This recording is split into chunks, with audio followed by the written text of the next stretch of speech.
Welcome to Beyond the Degree.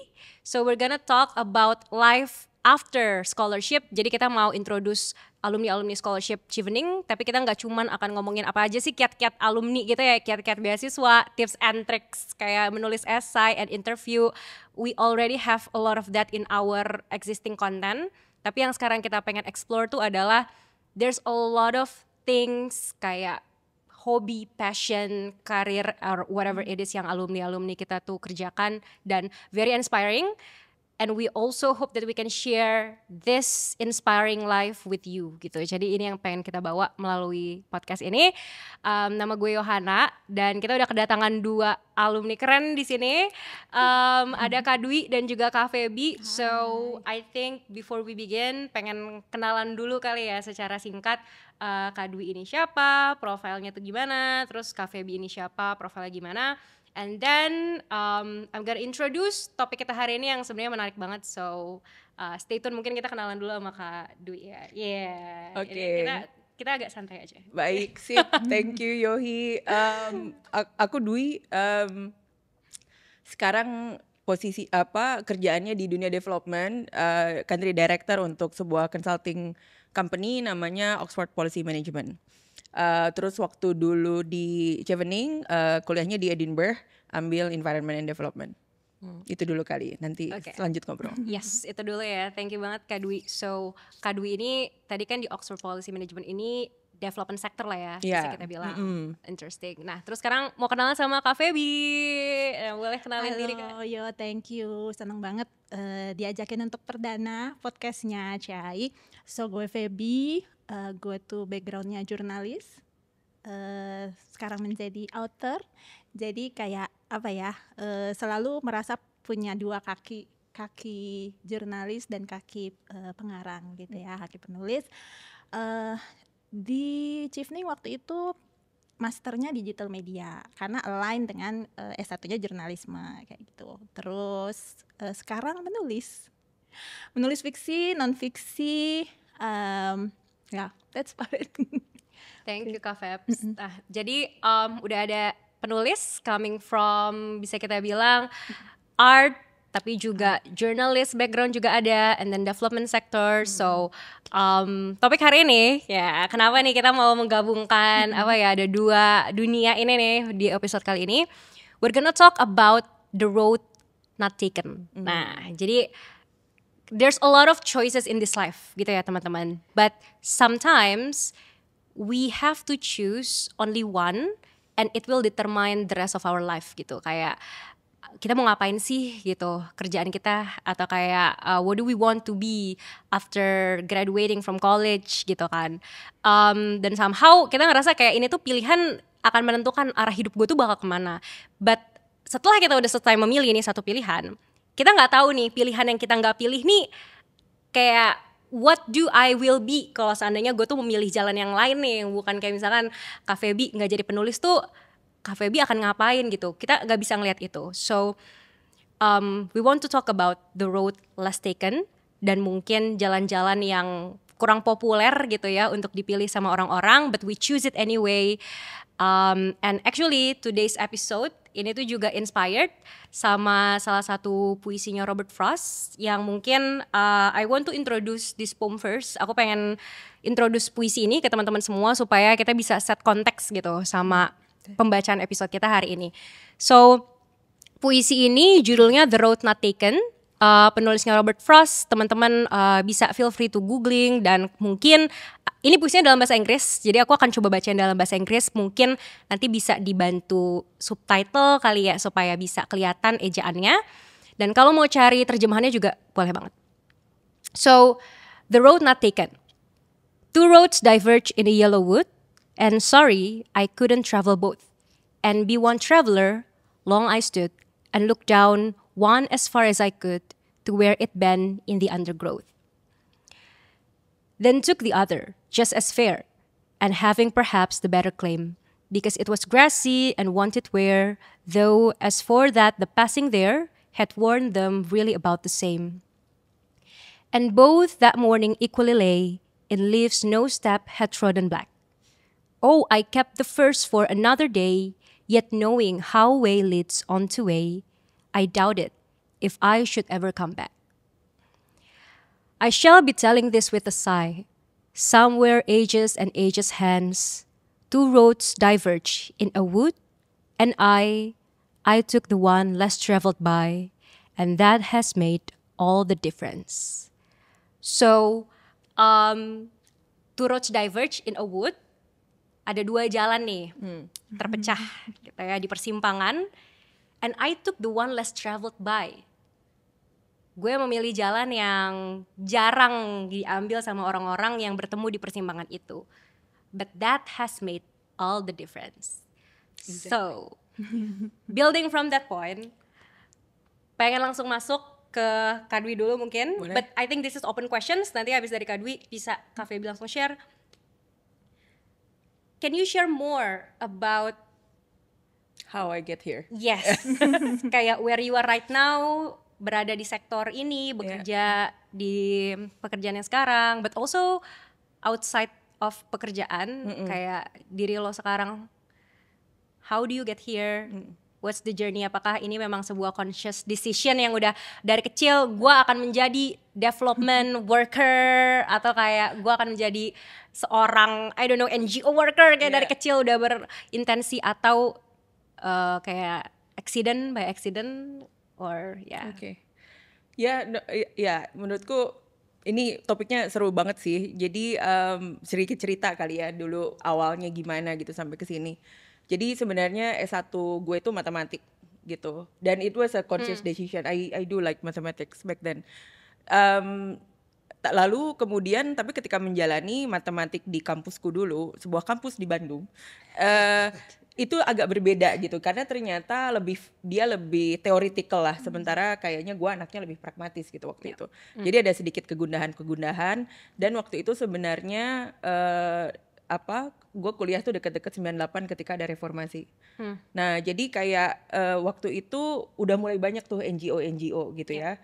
Jadi tadi seperti puisinya Robert Frost, waktu itu gue kepikiran, jadi apakah gue akan mengambil jalur matematik, which is biasanya jadi dosen atau kerja di bank, atau gue pengen jadi NGO nih. I have no idea NGO itu ngapain waktu itu, cuman keren aja kayaknya, ya kan. Biasalah anak umur 17 tahun kan, apalagi hidup lo kalau nggak terlihat keren gitu kan. Jadi itu doang dulu awalnya, sehingga gue sempat masuklah. Akhirnya waktu itu memang nggak, gue mau nyari NGO gitu. So that was a conscious decision. Waktu itu sempat NGO, tapi juga gue suka dunia entertainment. Jadi sempat nyasar ke MTV sebenarnya. Gitulah, jadi sempat di NGO, sempat di MTV, sampai another tipping point adalah Tsunami Aceh. Tsunami Aceh itu tahun 2004. Menurutku itu tipping point banget, karena waktu di MTV gue jadi asisten produser nih ceritanya. Gue meliput seorang artis. Kalau mau tahu nama artisnya nanti DM aja ya. Oke, Tapi intinya gue waktu itu kayak nungguin nih artis ngerol rambut 6 jam. Sementara di berita Tsunami Aceh itu kan udah it's very devastating. That was 2004 ya. So it was a stark different gitu kan waktu itu. Kayak gue jadi mikir, ngapain sih gue nunggu artis ngerol rambut, sementara ini banyak banget casualties, orang pada do something gitu. Itu tipping point gue waktu itu di situ sih, di 2004 itu. Sehingga gue volunteer waktu itu. Jadi gue volunteer masih kerja di MTV. Jadi siangnya aku ngejar-ngejar artis gitu kan, suka sih sebenarnya. Terus malamnya gue volunteeran, sampai akhirnya kemudian dapat kerja di development, and that's where I am now. Tuh mulainya dari situ sih. Kalau waktu itu gue gitu. Jadi awalnya di development tuh volunteer. Jadi awal volunteernya itu waktu itu, lu kebayang lah, gue anak muda perempuan umur berapa dulu kan? Tadi kayak early 2000 gitu nggak sih, kayak 2000? Itu si tsunami-nya kan 2004 ya. Jadi gue volunteeran mungkin 2004-2005 itulah. Oke. Terus jadi kan nggak mungkin lah ke Aceh ya, orang ke Aceh kan yang udah. Benar. Jadi kerjaan gue itu cuma nyendokin susu. Gue inget banget kerjaan gue itu, pokoknya bikin paket-paket untuk dikirim ke sana. Waktu dulu belum ada sih yang kayak sachet gitu ya. Jadi kita manually nge-sachet-sachetin gitu tiap malam. Gue nongkrong untuk nge-sachet-sachetin gitu. Tapi artinya lu jadi bangun network kan. Jadi orang-orang kayak, ini ngapain ada anak kecil di sini nyendok-nyendokin doang, karena that's the thing that I can do kan. Yang lain kayak, gue nggak ngerti ini development apaan, anak NGO gini gitu tuh gue nggak ngerti gitu. Kebetulan itu ada waktu itu gue di Walhi volunteerannya karena deket kosan waktu itu gitu. diajakin ada temen gitu-gitulah. Asli kerjaan gue gitu doang setiap malam sampai ya network, terus ada kerjaan, apply. That's how I start basically. That's how I started gitu. Menarik banget menurut aku soalnya karir developmentnya Kak Dwi itu lo masuk development bukan dari Apply. ya dan bukan dari kayak sebagai pegawai gitu. Lo tuh mulai di development beneran Dari literally volunteer. sebagai volunteer posko. Iya, iya kan? benar posko tsunami waktu itu gitu. Bener, jadi lo beneran merasakan kayak on the field tuh sebenarnya Iya. gimana sih development work ini Iya, beneran diperlukan gitu oleh betul. masyarakat. Tapi ya kemudian makanya begitu mulai ada lowongan-lowongan waktu itu jadi lumayan banyak tuh karena tsunami kan banyak development aid datang, jadi kemudian banyak lowongan-lowongan, barulah gue apply ada yang nyangkut, terus udah deh dari situ terbawa-bawa lah sampai sekarang. Gitu. And then kayak That's how 20 years later 20 years later, here I am now diundang ke podcast CAI gitu. country director. Jadi country director Apaan gitu. tuh? Apa dulu apa development tuh kan gue mikir dulu konstruksi ya, gitu. Development tuh literally iya kan literal gitu karena bahasa Indonesia kan pembangunan ya Benar, dulu gitu. Jadi kayak studi pembangunan tuh gue pikir konstruksi kali ya gitu kan. Benar. Tuh ceritanya. Menarik. Ini aku nggak tahu ya teman-teman di rumah ada banyak yang udah familiar sama istilah development gitu ya. Mungkin yang udah familiar akan bisa relate, tapi mungkin untuk teman-teman yang belum familiar ini akan jadi hal yang menarik gitu karena menurut aku di iklim saat ini penting untuk kita tahu sebetulnya development itu apa, kerja development itu apa, dan seberapa relate-nya sih sebetulnya kerja development itu ke kegeser mic-nya ya ke keberlangsungan negara, bangsa, masyarakat gitu ya. Jadi mungkin nanti bisa kita omongin lebih dalam. Siap. Kak Feby ya. Kalau gue emang dari kecil tuh gue suka nulis. Saya nulis diary, terus kayak puisi-puisi galau ya anak kecil ya. Terus udah gitu akhirnya pada satu titik ada gue SMA ada kompetisi nulis. Tapi mungkin sekarang udah nggak ada majalahnya ya. Soalnya dulu majalah Gadis. Familiar tahu, kan? iya. Karena kita seangkatan nih. Iya. Kalau gue kayaknya Aku masih juga tahu. masih Oke. tahu. Alhamdulillah. Ya, jadi dulu tuh ada majalah Gadis, bikin kompetisi, terus ya udah gue kirim lah. Judul temanya juga kan ya tema-tema anak SMA ya, ekspresikan dirimu. Gitu kan. Ya udah, terus gue kayak udah gue kirim. Biasalah ya, last minute gitu kan, kayak deadliner. Oke, gue kirim. Terus ya gue menang. Juara 2 dari 700 peserta. Terus gue seneng dong gitu kan. Wow, itu benar-benar pertama kali gue memenangkan sesuatu kayak dalam hidup gue gitu ya. Terus kayak dan pertama kali dapat duit tuh waktu itu berapa ya? Waktu itu kayaknya untuk anak umur segitu tuh kayaknya uangnya gede, 750.000 apa. Wow. Dengan jalan-jalan ke Toraja. Tapi lebih dari itu adalah gue kayak kayak gini ya, kita menulis sesuatu di media, waktu itu kan gitu ya, media, dan terus abis itu gue tahu-tahu dapet lah tuh suratnya dari Aceh gitu ya, anak seumurku, jadi sama-sama anak 17 tahun gitu kan nulis, dan dia tuh bener-bener cuma kayak Feby SMA 78, dan nyampe suratnya gitu kan, Feby SMA 78 Jakarta, nyampe suratnya, jadi gue dapet lah berapa surat, terus orang-orang yang cerita pengalaman dia juga gitu ya, karena ngebaca tulisan gue dan merasa relate kan gitu ya. Terus gue kayak menyenangkan juga ya, aku belum pernah ke Aceh pada saat itu gitu kan, belum pernah ke Aceh, belum pernah, jadi kok gue bisa ya menjangkau orang yang gue belum pernah temuin gitu kan, di tempat yang gue belum pernah datengin gitu, tapi gue sampai loh pemikiran atau perasaan pengalaman gue itu sampai loh gitu, menyentuh orang-orang yang gue nggak pernah kenal ini gitu. Jadi gue mulai tuh berpikir ya di tengah kita berusaha mencari ya umur-umur segitu kan, berusaha pengennya apa sih sebenarnya. Dan gue berpikir kayak gue cuma pengen nulis. Tapi waktu itu juga nggak ada ya jurusan creative writing gitu, kayaknya di universitas di Indonesia tuh aku nggak tahu sekarang gitu. Tapi pada saat itu nggak ada.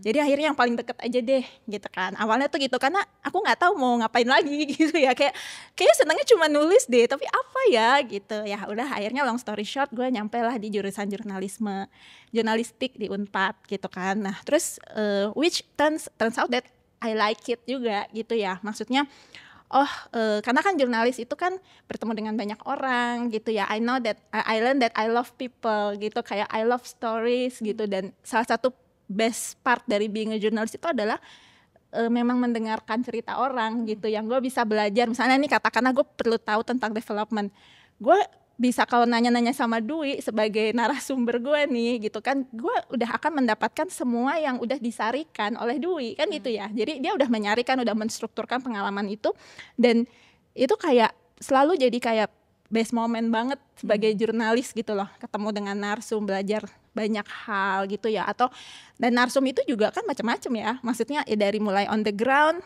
sampai yang katakanlah whatever itu, dan belajar bahwa semua manusia tuh sama, semua narsum tuh layak diperlakukan setara dan dengan respectful gitu. Jadi ya lulus dari jurnalistik kayak masa sih gue nggak pernah jadi wartawan, nggak mungkin dong gitu. Jadi gue juga kayak ya udah, dan emang gue menyukai pekerjaan itu gitu kan. Jadi ya dicetak waktu itu mulai dari majalah, terus udah gitu akhirnya kerja di sempat ngerasain jadi produser TV juga kayak gitu. Nah tapi kan di sisi lain kayak apa ya, mungkin ada hal yang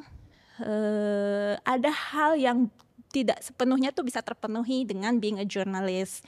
Dan itu adalah kayak bagian dari diriku yang adalah seniman gitu. Nah itu tuh kayak tidak kayak apa ya, require different part of me, require kayak even kayak kalau ibarat otak tuh kayak bagian otaknya tuh berbeda gitu lah, antara jurnalis yang dealing with facts gitu kan, dealing with truth gitu ya. Tapi ini adalah truth yang versi beda lagi gitu loh. Kalau misalnya jurnalistik mungkin kebenaran versi fakta, sementara kalau kita ngomongin fiksi, sastra itu kan kebenaran versi emotional truth gitu ya. Tapi dua-duanya sebetulnya akhirnya memang muaranya adalah pencarian pada kebenaran.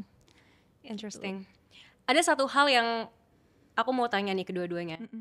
Mungkin tadi berangkat dari ceritanya Kak Feby, ketika kakak bilang bahwa udah berkarir sebagai jurnalis bertahun-tahun, tapi ada bagian dari dalam diri kakak yang merasa bahwa ada hal yang harus di-fulfill lebih dari hanya what I'm doing right now, yang pada akhirnya kita tahu kakak menjadi penulis gitu ya. Apa titik balik yang waktu itu akhirnya memberanikan kakak untuk mengambil aksi gitu ya, taking actions untuk akhirnya banting setir lah ke jalur yang memang apa ya, bisa dibilang I think if I do this I will be fulfilled gitu. Dan was it scary? Karena kan kakak udah menjadi jurnalis bertahun-tahun, ketika pada akhirnya memutuskan untuk menjadi penulis fiksi, meluncurkan buku, meskipun kita tahu kakak tidak benar-benar melepas jurnalisme ya, tapi kan tetap menulis buku, ada sense of vulnerability ketika kita membuka diri kita ke dunia. Dan kadang kan nulis fiksi itu kan juga meskipun the authors is dead ya, pembaca bebas untuk menginterpretnya, tapi ada apa ya, part of you yang akan dibuka gitu, yang berbeda ketika kita menjadi jurnalis yang mungkin tetap ada emotional touch, tapi kan biasanya akan lebih faktual, lebih objektif. Pasti. Aku tertarik dengan pilihan katamu vulnerability gitu ya, karena memang exactly that, dan memang sepaketnya menjadi seniman itu adalah being vulnerable ternyata gitu ya. Kalau jadi jurnalis ini aku ambil contoh yang sederhana. Jadi terakhir sebelum aku menjadi freelance atau full time author gitu ya, aku nyebutnya aku tuh tadinya kerjanya di ya sebuah stasiun televisi gitu yang ya brandnya cukup semua orang tahu gitu loh. Jadi kayak oke, misalnya kenalan di mana, aku Feby kerja di mana, oh di situ semua orang tahu gitu ya, kan. Lo keren. Ya, oh lo keren, karena lo kerja di situ gitu ya. Sementara kalau jadi penulis, what's your book? Never heard of it. Itu kan iya ya, maksudnya itu it's simple gitu. Dan pekerjaan-pekerjaan kreatif itu biasanya orang akan selalu bertanya kayak gitu. Padahal kalau misalnya let's say apa ya, pengacara, kasus lo apa? Kan nggak ada. Iya benar juga. Gak ada yang nanya gitu. Lo pengacara lo keren gitu kan, udah ada title. Itu satu. Yang kedua adalah menjadi penulis itu kan biasanya diposisikan tuh freelance ya, atau hobi. Jadi cuma nulis aja, kan? It's never a main job gitu jadinya. It's never a main job, exactly gitu. Jadi kalau misalnya dokter kan orang nggak akan mempertanyakan freelance ya. Udah pasien lo berapa? Atau pengacara whatever. Jadi kalau penulis itu selalu dianggap sebagai side job, hobi atau ya gitulah, kayak nggak pernah dianggap sebagai sesuatu yang serius gitu kan, dengan kata aja itu tadi. Jadi emang ya I literally put myself in a vulnerable position gitu, dari tadinya posisinya adalah news producer kayak keren gitu ya di sebuah stasiun TV itu, jadinya kayak oh kenapa lo resign gitu loh, semua orang tuh kayak gitu. Jadi so itu udah satu lapis vulnerability. And then lapis kedua kan adalah yaitu tadi gitu, ketika namanya melakukan pekerjaan seni, ada ekspresi-ekspresi yang ya mau nggak mau kalau mau jadi seniman tuh, kalau aku percayanya harus jujur, gitu loh, jujur pada diri sendiri dan berani jujur, berani memperlihatkan sisi dari dirimu kepada dunia ini dengan ya bisa dihakimin kapan aja gitu, karena hal-hal kayak gitu. Jadi titik baliknya mungkin ya ini ya, ada memang ruang yang memang menurutku tidak terpenuhi dengan pekerjaan yang jurnalisme itu tadi gitu loh. Karena kalau mau kita bilang sebagai pencarian kebenaran, pekerjaan jurnalistik punya batasannya sendiri gitu kan. Dan as in ya kalau misalnya narasumbernya nggak honest misalnya, atau tidak verified atau apapun, ada gitu. limit yang nggak bisa ada kita limit push. Itu satu. Yang kedua itu layer pertama ya, bagaimanapun kita kalau misalnya narasumbernya nih udah kita dapat, terus dia aku tarik lagi deh pernyataanku, kita bisa apa? Apalagi kalau dia di TV misalnya atau apapun gitu yang mukanya harus kelihatan, aku ambil deh, kan itu hak ya. Gitu, itu satu layer. Yang kedua adalah pekerjaan jurnalisme itu kita kan nggak bisa masuk ke relung-relung batin orang. Sementara itulah yang bisa dilakukan oleh penulis fiksi, benar nggak? Kita bisa mengandaikan situasinya, kita bisa masuk ke relung batin orang, dan tujuannya adalah kenapa sih kita senang fiksi? Padahal kita tahu itu, kita orang-orang dulu bilangnya kita dibohongin nih gitu, tapi kita senang. Kenapa? Karena kita relate. Ada emotional truth itu tadi. Itu kita belajar banyak dari budaya pop ya. Kita dari kecil misalnya kita nonton film, kita bisa relate sama tokohnya. Kenapa kita bisa relate? Karena ada emotional truth-nya itu, gitu loh. Ada kebenaran emosional yang membuat kita, aku merasakan hal yang sama. Itulah jasanya fiksi. Fiksi itu mesin empati yang paling powerful. Dan salah satu jasanya fiksi juga kan adalah POV. Kita kan sekarang banyak banget tuh beredar di media sosial POV ini. Tapi kayaknya sederhana ya. Cuma itu kan sangat penting karena kita belajar menempatkan diri pada sendal dan sepatu orang lain.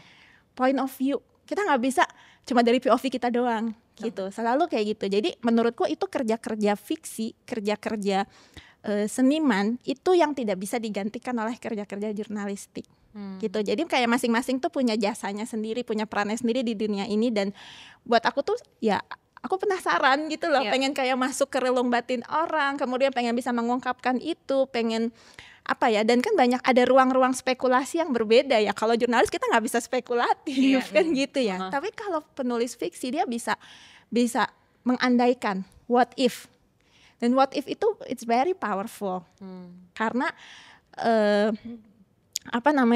ya itulah membuat kita semuanya bisa kayak mengandaikan kondisi-kondisi yang kita tidak alami gitu kan. Kita mengandaikan diri kita sendiri, kayak misalnya what if Dwi pilihannya tidak menjadi volunteer pada saat itu, what happened? What is the road that is not taken?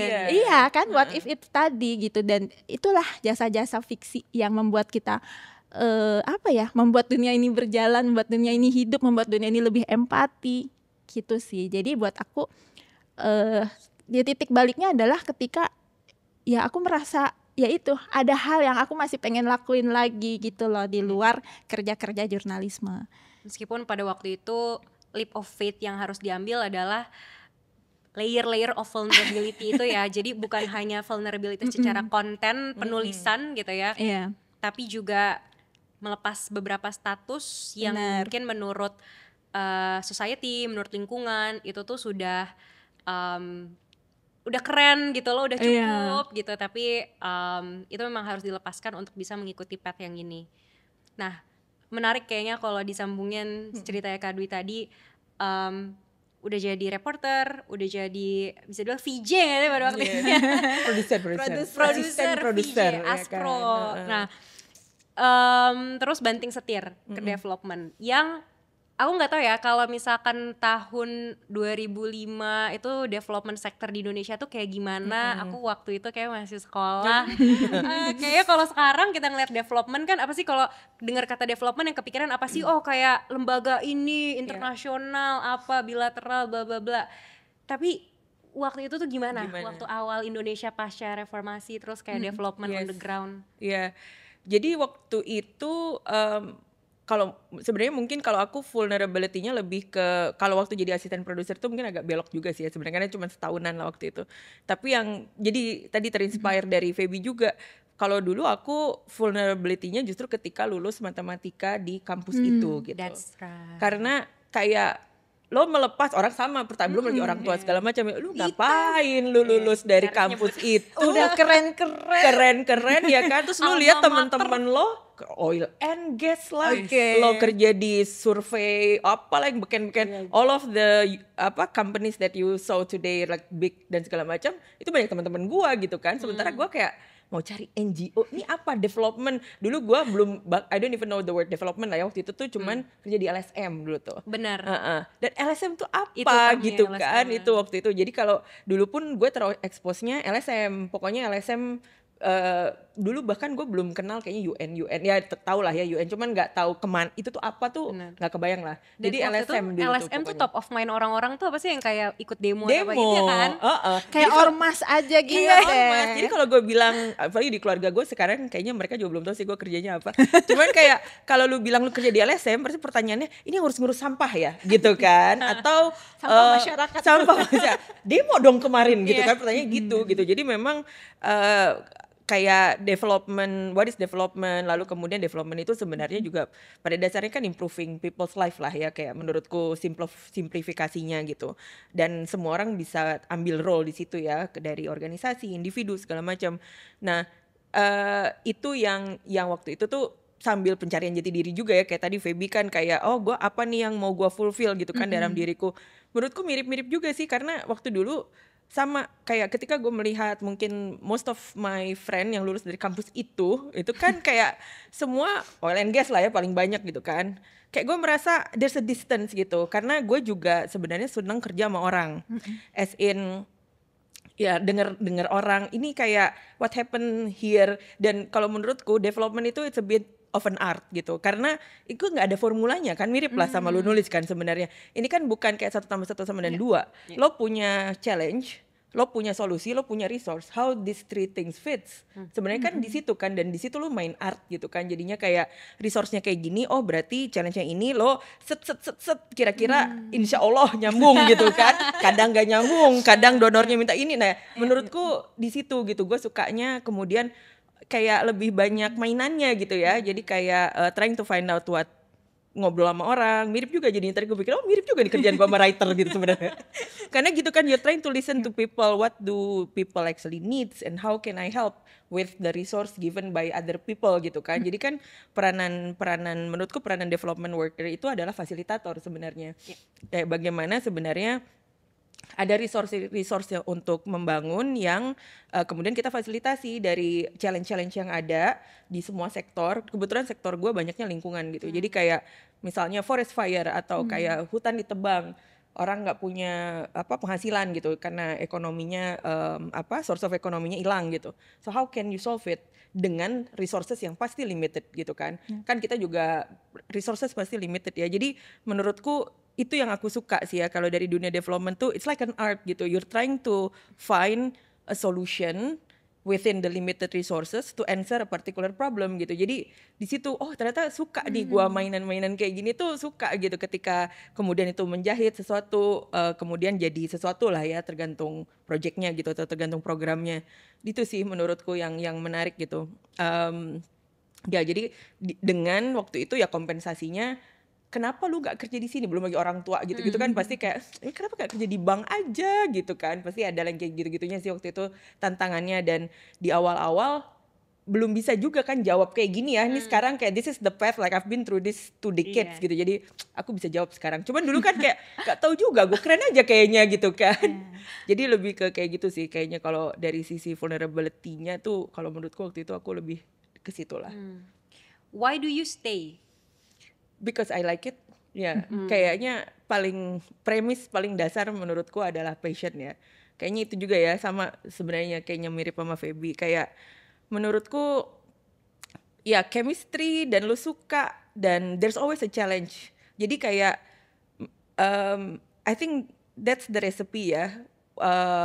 You have enough things that you like so that you stay, but you also have enough things, enough opportunity sehingga lu maju terus gitu. Jadi lu berkembang banyak banget gitu kan menurutku opportunity-nya ya. Jadi kayak misalnya tadinya lu kerja di di program yang misalnya lingkungan dengan forest gitu. Abis itu lo pindah ke marine gitu. Abis itu lo main di governance-nya. Sekarang lo main di manajemennya. Jadi kayak banyak banget dimensi dari dunia development ini yang menurut gue banyak banget dieksplor gitu, dan itu yang membuat gue suka sih. Jadinya kayak sekarang gue main di sini, ntar gue main di situ.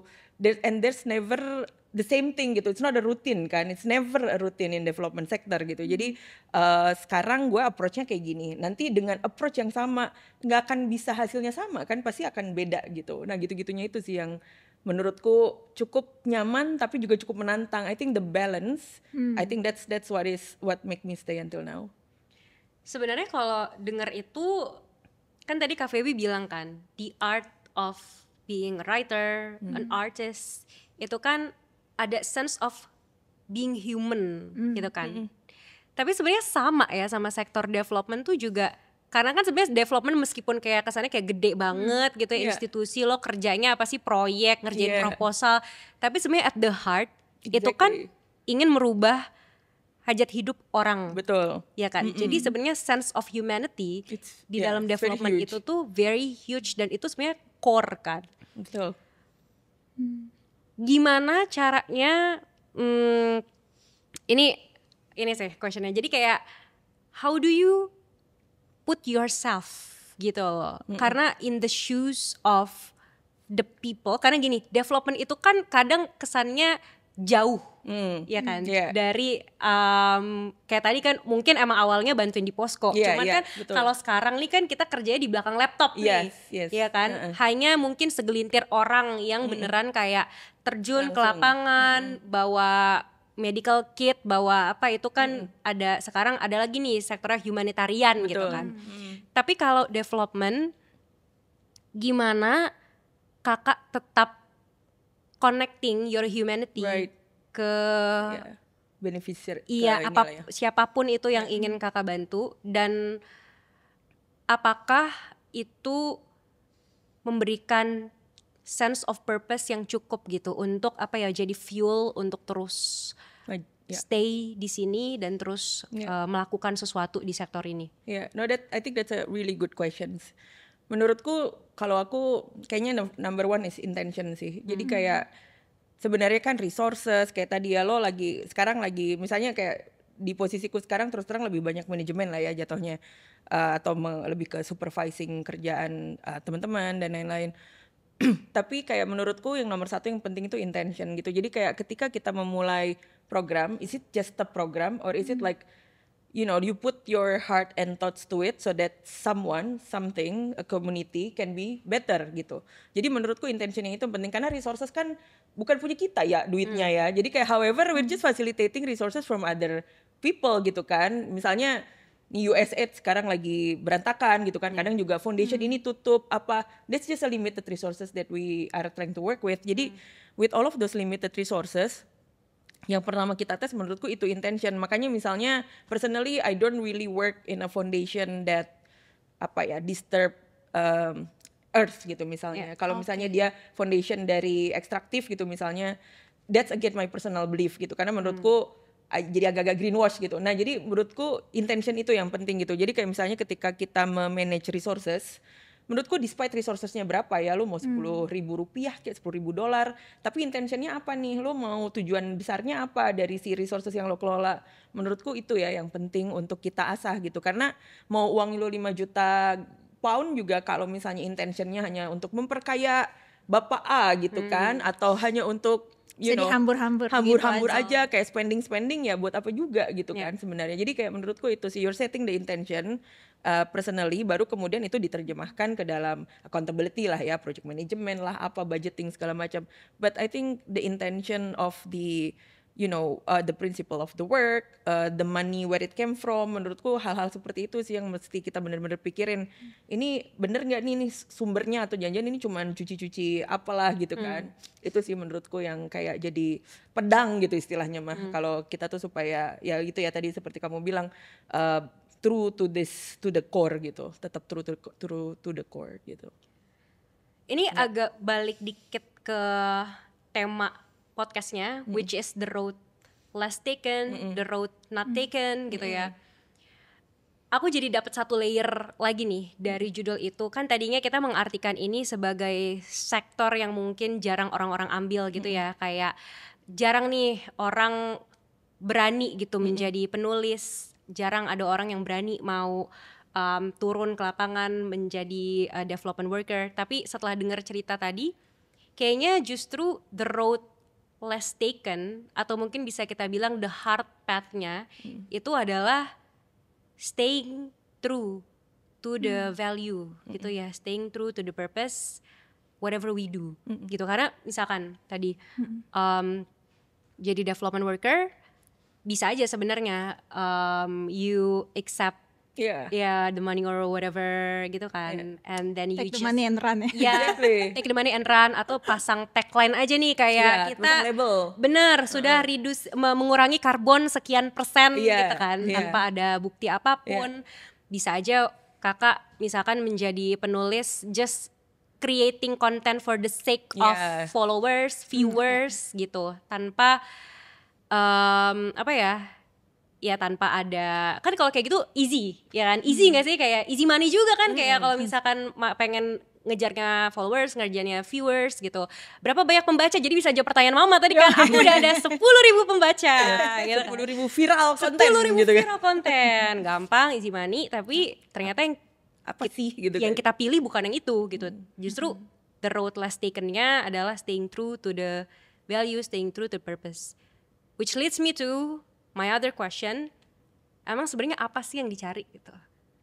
Emang sebenarnya what do you feel that you get from doing this, dan sense of purpose gitu ya? Mungkin ketika kita bilang value, staying true to the value, staying true to the purpose, itu apa? Kenapa kakak tetap melakukan ini?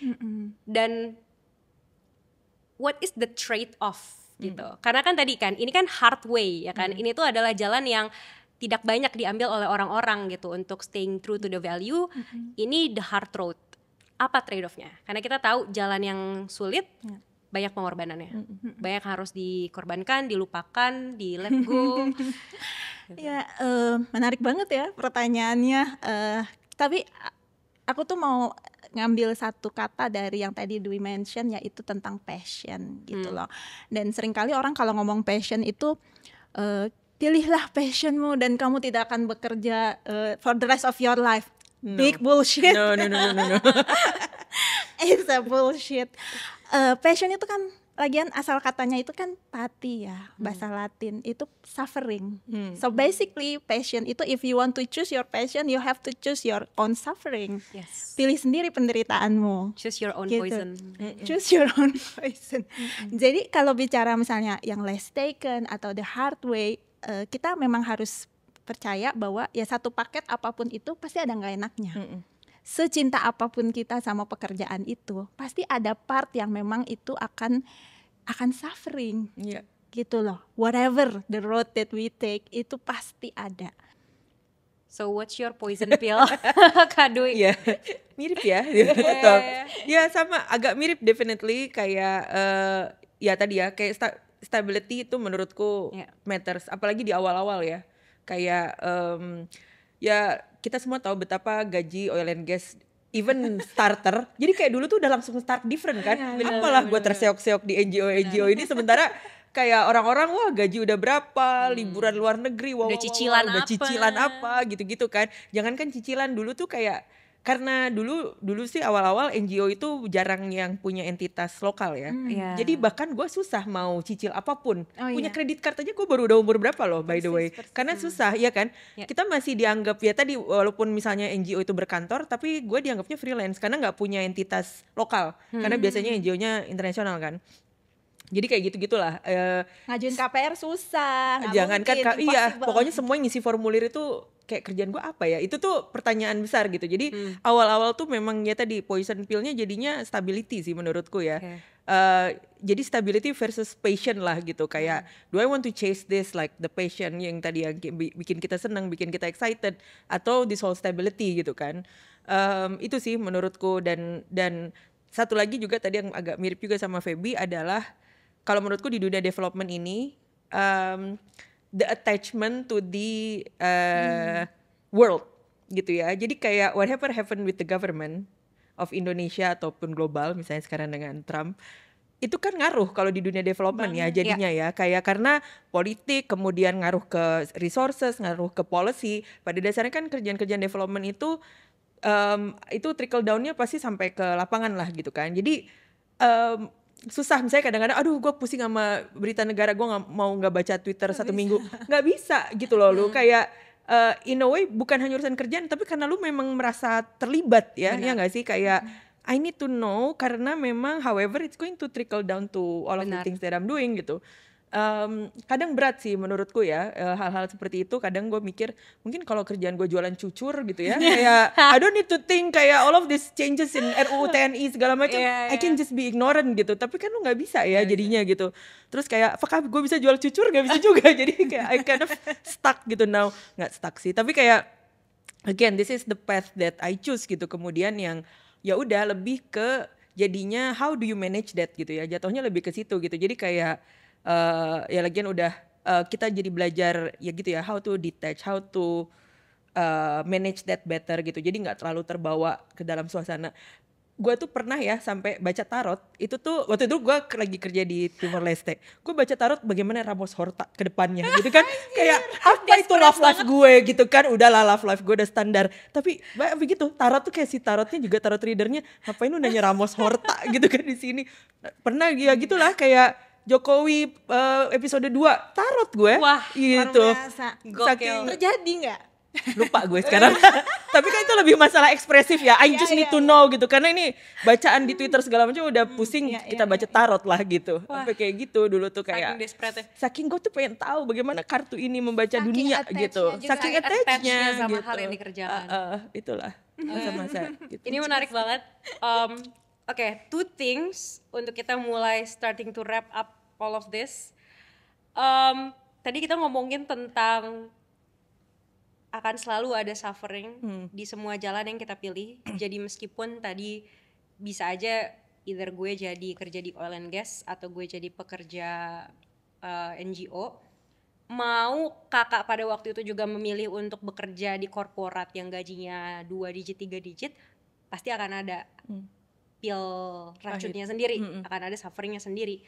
Mau milih mau tetap jadi jurnalis terkenal atau jadi penulis atau jadi content creator, apapun itu akan tetap ada suffering yang harus dihadapi, akan tetap ada trade-off-nya sendiri. Nah, tadi tuh ngomongin itu, aku tuh kepikiran sama salah satu cerpennya kakak, bukan Perawan Maria. Itu kan sebenarnya kisah Bukan Perawan Maria kan memang terinspirasi dari cerita Maria, tokoh Maria yang sebetulnya ada di ajaran agama Abrahamik ya, di Muslim ada, di Kristiani ada gitu. Tapi yang menarik dari point of view POV ya, dari POV di cerpen kakak itu adalah sepanjang perjalanannya si Maria itu, ketika dia ditemukan hamil tapi tidak tahu siapa yang menghamili, dia dicecer. Ya kan, dia dicecer sama banyak pihak, sama orang tuanya, sama sekelilingnya. Tapi di akhir cerpen Maria tetap memilih untuk percaya, gitu kan. Jadi kan anaknya bilang kan, ibu aku nyaris tidak dilahirkan, gitu kan. Dunia sudah berhenti percaya. Dunia sudah berhenti percaya gitu. Tapi Maria tidak pernah berhenti percaya, makanya dia pilih sampai ke titik akhir dan dia tetap mempertahankan kepercayaannya terhadap apapun itu yang terjadi, meskipun dia tidak mengerti apa yang terjadi, dan pada akhirnya anaknya lahir.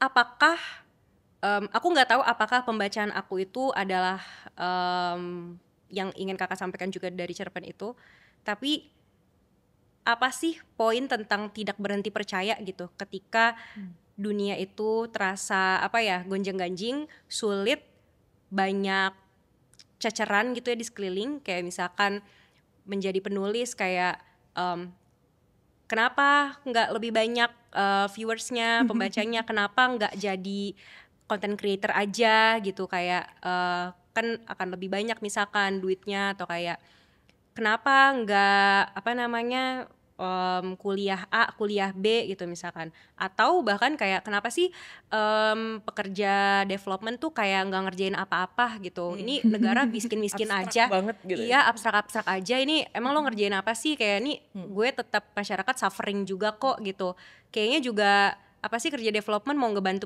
pemerintahnya aja nggak mau dibantu gitu kan, atau kayak itu kan maksudnya kayak to the point, bahkan rasanya tuh hal yang kita percayai nggak percaya balik sama kita. Skeptical gitu jadi orang-orang.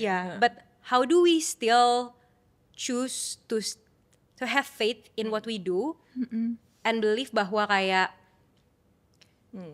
this is gonna be okay and this is worth it gitu loh, kayak and this is worth it and my baby is gonna born and kayak yeah. He may not be a savior because but like yeah. Wow. Aku rasa kita cuma punya itu sih. Jadi kayaknya setiap hari itu juga pertanyaan yang aku tanyakan pada diriku setiap hari gitu loh. Kenapa sih gue harus menyelesaikan tulisan ini atau cerita ini atau buku ini gitu. Ya sama mungkin dengan satu atau cara yang berbeda, kita semua mempertanyakan itu setiap hari. Gue ngapain sih? Emang yang gue bikin tuh berimpact atau whatever gitu ya. Actually can change the world gitu.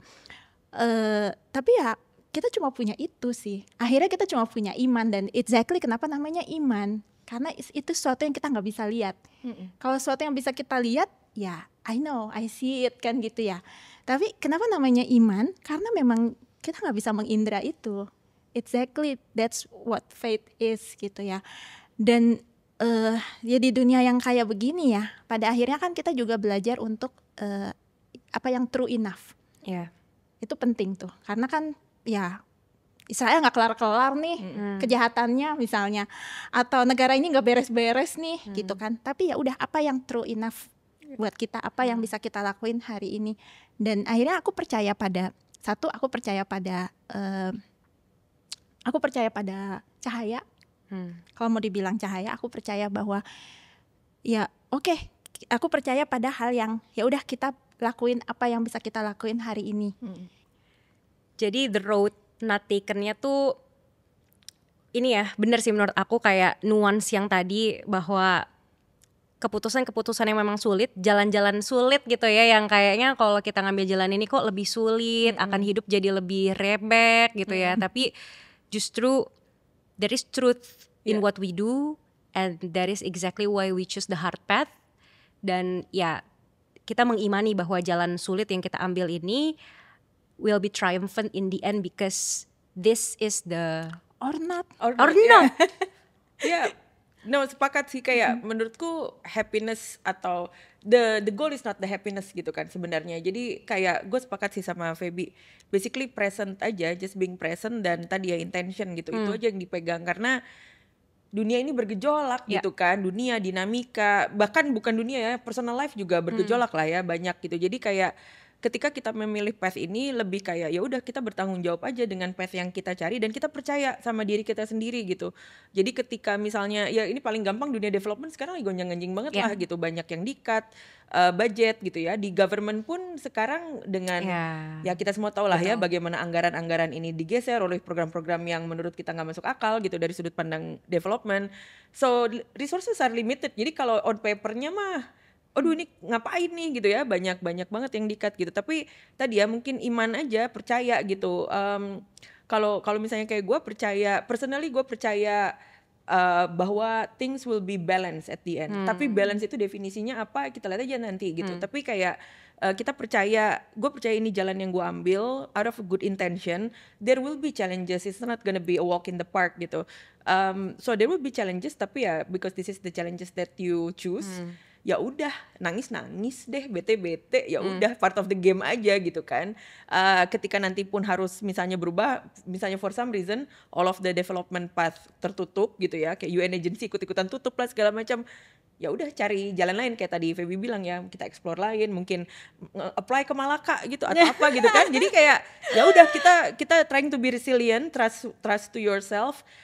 Pasti ujung-ujungnya things will be balanced aja sih. Kalau aku percayanya juga gitu, kayak just live in the presence, believe with yourself, and just trust that everything will be balanced again in the end gitu. Equilibriumnya di situ gitu. Kalau gua kayak Interesting.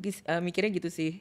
Untuk melakukan hal-hal yang mungkin gak sesuai dengan truth, and mungkin hal-hal yang gak sesuai dengan our sense of humanity, or mungkin gak sesuai dengan our calling, it might be easier.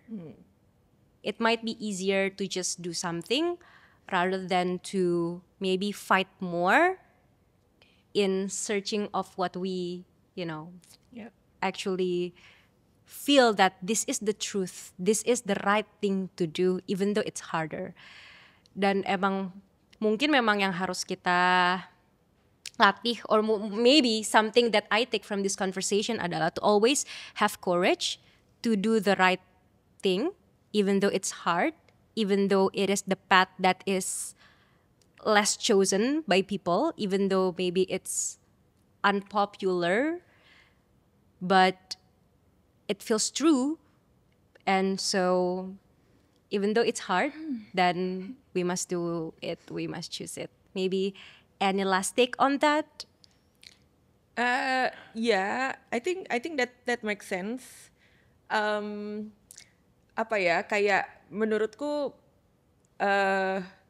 although it's difficult, gini, kalau aku merasanya ketika kita memilih jalan yang let's say lebih susah tadi ya, the road less taken, for me it give me time to reflect gitu. Jadi kayak gua nggak jadinya jalan karena ada lowongan A, gua apply, gua keterima, masuk. Gua gini masuk. Jadi kayak it's not really go with the flow, but you really question kayak is this really what I want? Is this karena lu ada beloknya teh. Oh, jadi teh lagi. Karena ketika lu keluar sebenarnya. Beloknya kan sangat, it's a conscious decision that you should take gitu loh. Nah, conscious levelnya itu sih menurutku, kalau aku pribadi aku merasa itu yang agak berbeda. Jadinya banyak pertanyaan. Mungkin kalau Feby tadi kayak juga kayak cerpen lo kan kayak jadi lo berpertanyaan agama gitu misalnya. That's something yang kadang-kadang lo nggak mikir kan karena lo jalan aja gitu ya dengan menjalaninya. Nah, aku pun merasa begitu gitu dengan si my professional decision gitu ya. Karena lo jadinya ketika mau belok, bener gak ya gue tuh apply ini, atau gue harusnya yang itu kemarin ya gue ambil gitu kan. Jadi conscious decision itu along the way banyak yang harus gue putuskan gitu. Apakah gue mau begini, apakah gue mau begitu. For me itu yang membedakan ya. Jadinya kayak tadi it's difficult, tapi juga gue nggak terlalu sadomasohis yang ya kalau susah mah kalau gampang gue tolak, nggak gitu-gitu banget sih. Gue kalau gampang dan menyenangkan why not gitu. Tapi it's more of like whether it is aligned with my intention gitu kan, with the path that I want to go, with what I like gitu-gitunya lah, lebih ke masalah itunya ya. Tapi that whole conscious decision rather than just following whatever it is in front of me, karena lu harus berani bilang enggak kan ketika ada tawaran lain, tapi ini enggak, bukan yang gue mau sih sebenarnya, atau lo kayak memutuskan resign, gue harus resign dari sini gitu kan itu conscious decision yang lo harus ambil, yang mungkin susahnya di situ ya. Ini yang gue tolak nih lebih stabil gitu, atau yang gue belokin nih lebih nggak stabil. So that whole conscious decision itu jadinya refleksi ke hidup juga kan. Jadi di personal life juga banyak conscious decision yang gue buat gitu loh, karena gue terbiasa membuat all of those conscious decision ketika gue misalnya belok ke development gitu. Menurutku kalau aku ngerasanya di situnya sih. Okay. I think just to wrap up, if you can strip off gitu kayak everything that make you who you are right now. Kayak misalkan seorang penulis, seorang development worker gitu, semua title yang melekat di dalam diri kalian, who are you gitu, kayak who would you be kalau seandainya nggak ada gelar, nggak ada kayak nomor rekening, nggak ada alamat rumah and whatever. Who are you? Who would you be? And we're gonna close with that. Aku boleh komentar dikit tapi soal ini ya, Yes. soal easy and hard itu, because it's been my reflection over and over juga gitu loh. Jadi kayak kadang-kadang tuh jadi kayak mencurigai kebahagiaan juga nggak sih gitu. Kalau gampang gak ada apa-apa gitu, which is itu kan gak sehat juga ya in a way gitu loh. Jadi mungkin hal praktikal yang tadi aku kebayang adalah hal-hal kayak kita mikirin yang gampang jangka panjang atau jangka pendek gitu. Kayak sekarang kan mulai ada percakapan apa ya, banjir endorfin nih, karena kita dengan apa ya, maksudnya ketika kita sosial media dengan sangat cepat gitu, scrolling doom scrolling itu kan basically kita mencari kesenangan di otak kita kan, kayak gitu. Nah maksud aku dan that's the easy way gitu loh, compare misalnya harus kayak tadi itu olahraga gitu, kayak itu salah satu isu yang bagi aku dan mungkin bagi sebagian orang juga susah gitu, tapi in the longer termnya selalu lebih enak kalau setelah olahraga. Padahal easier way-nya adalah ya tiduran sambil doom scrolling aja kan gitu ya. Jadi bisa jadi adalah pertimbangannya untuk yang conscious decision seperti yang tadi Dwi mention itu adalah apa yang akan buat kita satisfied in the longer term. Dan itu bisa jadi easier, bisa jadi harder way, tapi kita selalu bercermin apa yang bikin kita lebih bangga sama diri kita in the longer term, lebih puas sama diri kita in the longer term. And I think it's important to revisit that question apa ya, periodically gitu loh. Every now and then tanyain lagi, apakah ini beneran bikin gue bangga sama diri gue berkaca dan gue bangga bahwa kalau dalam kasus Dwi misalnya gue nggak bekerja di apa ya, NGO yang merusak bumi misalnya kayak gitu.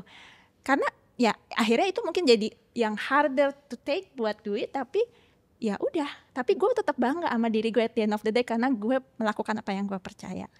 Itu satu. Yang kedua adalah yang tadi ya, the final say itu adalah